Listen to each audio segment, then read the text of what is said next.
Can I interact with things? What's this, a stick?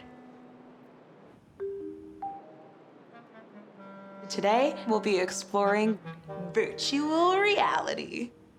Art has historically been a way to escape our reality. But is VR just an escapist tool, or can it be used to help us understand perspectives in our own reality? Join me as we meet with other artists across frozen landscapes and alien ecosystems as we investigate art in cyberspace. I feel like a Sims character.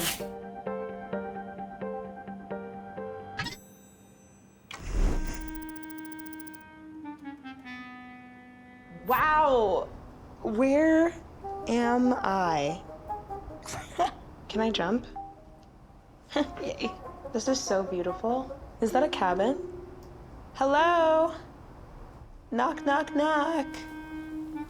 Hi. Sorry for just entering your space.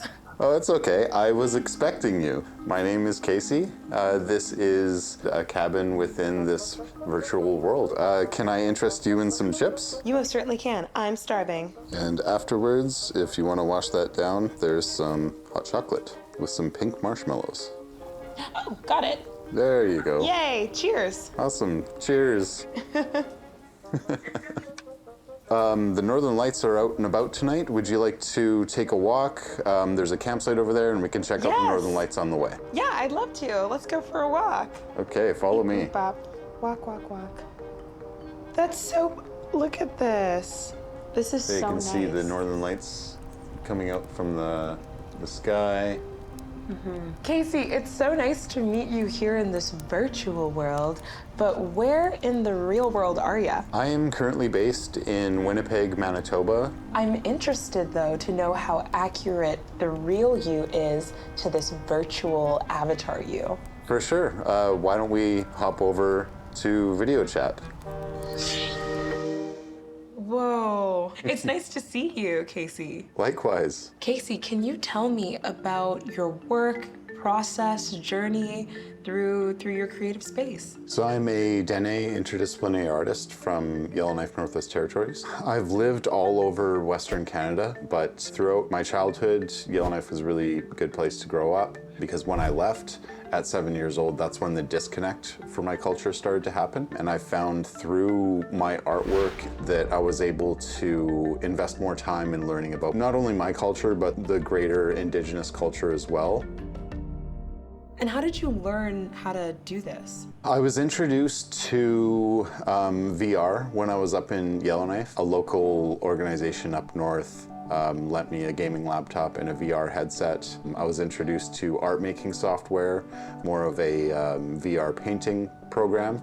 And that's kind of where I started to get the ideas about creating works that correspond with Dene legends and Northern legends of the Northwest Territories and Dene Day. It really seems like the possibilities are endless when you're using this software where you can create literally anything. I was inspired by materials in general and then giving life to them in a different kind of way. It's a digital representation of Indigenous craft and art making materials. For instance, there's characters that are walking that are made up of moose hair and caribou hair tufting. Oh, yeah. There's a piece called Quills, which the character is made up of a bunch of porcupine quills. I guess it's sort of like my way of belonging, to feel like I'm kind of welcome within that space, even though I'm not physically using them. It's a digital representation. Really good for them to be received quite well amongst the public, especially the Indigenous community. Where do you sort of find your place with community and your art and digital landscapes like VR? Lately, over the past year, I've been taking a lot more mentorship roles, teaching various software, as well as making my own VR 360 short film. It's called Leja, All at Once. It's like a 3-minute short film, basically depicting the past, present, and the future of Dene Day.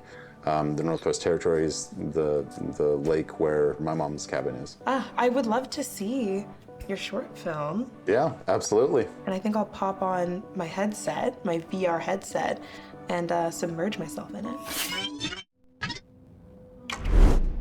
I'm trying to see, Casey, what are those? It's like a big star. Oh, those are like the space stations. Oh my goodness.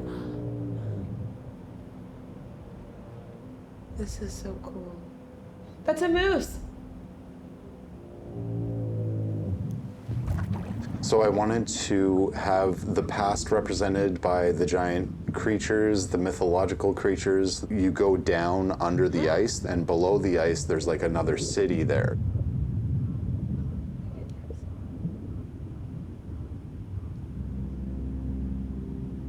There's someone that's walking here into the blue.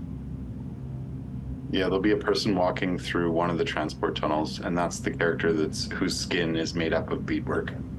Okay.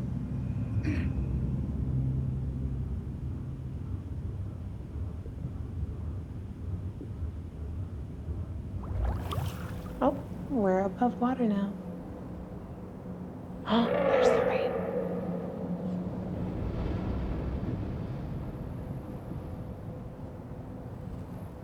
It seems like VR is a really cool and like interactive space for storytelling. What have you found that you really like about VR? One of the most powerful things about it, over top of any other medium, is this idea of immersion. You can take someone and put them right in your story. I find where immersive technology and VR really helped me personally is as long as you have a 6-foot radius to work in, you can create these massive worlds, these like gigantic creatures, and you're not even bound by your walls or the ceiling. You can create these huge worlds that really elicit scale, and it really helps you to kind of understand these legends a lot more directly. So you really just like stop and look around you, and it kind of like puts humanity into perspective.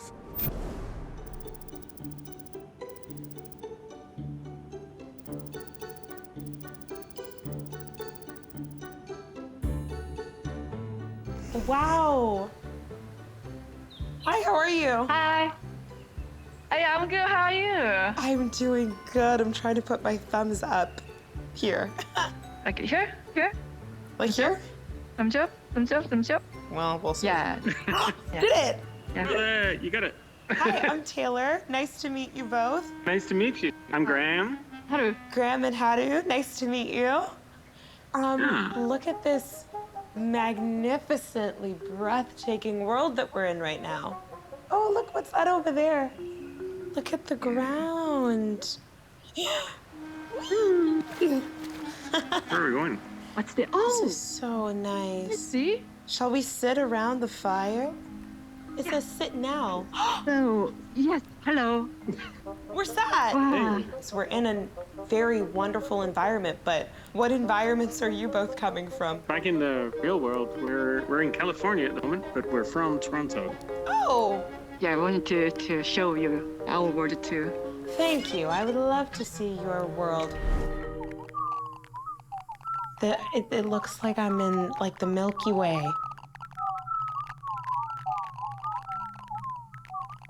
We call this the endless current a kind of artificial nature.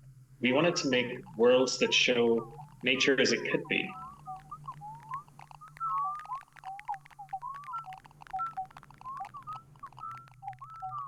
Most of other conventional VR worlds, then usually the audience is at the center of the world. But what we try to do is the audiences are part of this system. I feel like I'm like catching things right now. Like I feel like my hands are these baskets and I'm catching the blue dots. Those controllers, they are actually collecting the bubbles. These bubbles carry the energy. So they have energy, then they can grow. They grow into flowers. And then once they are healthy, then they can make more babies. Oh, So through that, like we are all connected to each other. I really like that. That was so much fun. I'm curious to know how you both started working together.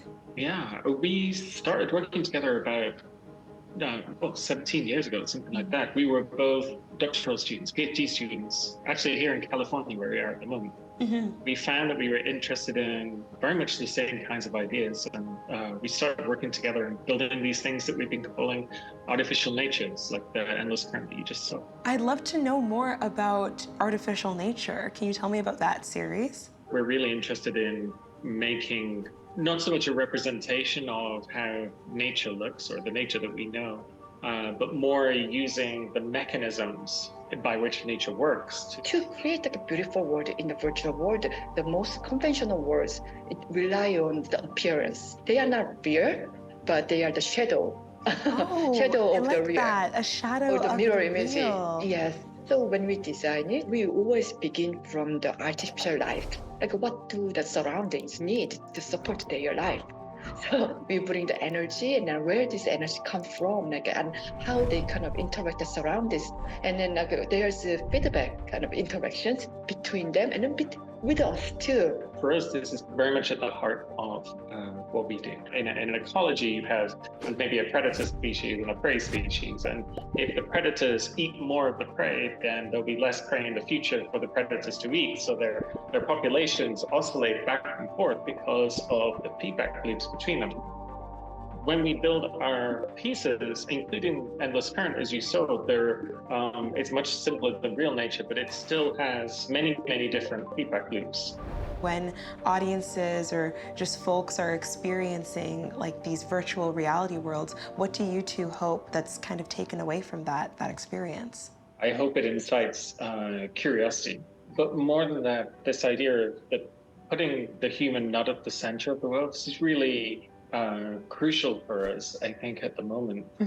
We assume that we know how things should be, but we're not thinking about how they can be and how those possibilities will be in the future. It was very apparent that from the beginning, what we tried to build was not artificial life, but actually it was artificial ecology.